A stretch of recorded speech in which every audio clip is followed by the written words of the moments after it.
Hi everyone, Lynda Cheldelin here with the International Grief Institute and the creator of Grief Diaries.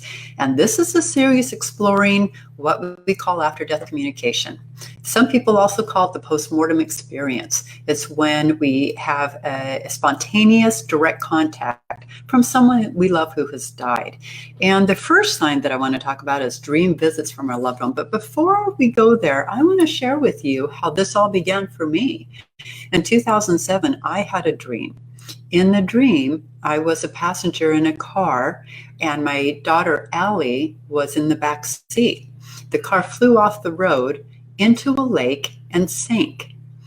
The driver and I was able to escape the sinking car. We broke the surface, but I realized that I couldn't see my daughter, Allie, anywhere. I dove again and again into the murky water, desperately trying to find my daughter, and I failed to find her. The only thing left behind, floating where she had disappeared, was an open book floating face down on the water.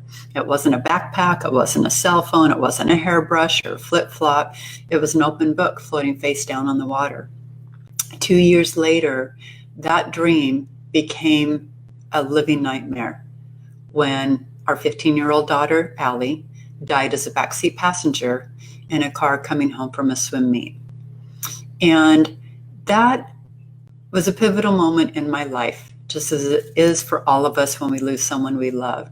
And I went on to create the Grief Diaries brand of books, radio, film, and I also co-founded the International Grief Institute.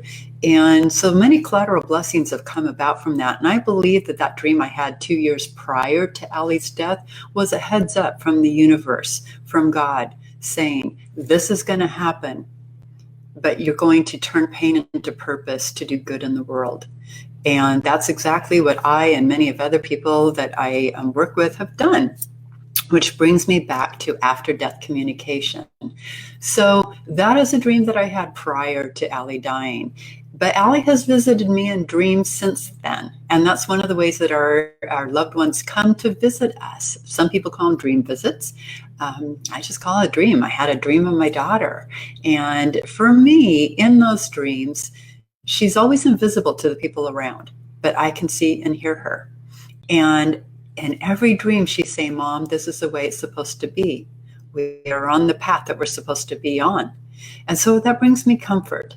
I wish I could have my daughter back. But it brings me comfort. So I want to share one of the dreams from one of my writers, Angela. She's a writer in the Grief Diaries series, and her son Jordan died when he was hit by a drunk driver in 2013. And Angela says, one morning, my partner dreamed of Jordan.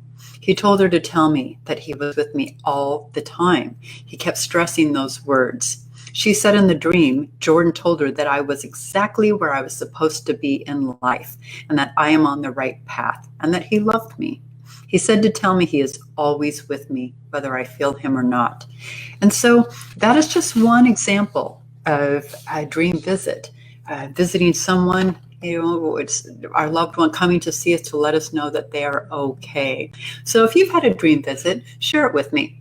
You can either type it in the comments for this YouTube video or go to my website, lindafeld.com, and send me an email. I want to hear about it. And so for the next video in this series, we're going to talk about music and how they communicate with us through music. So stay with me.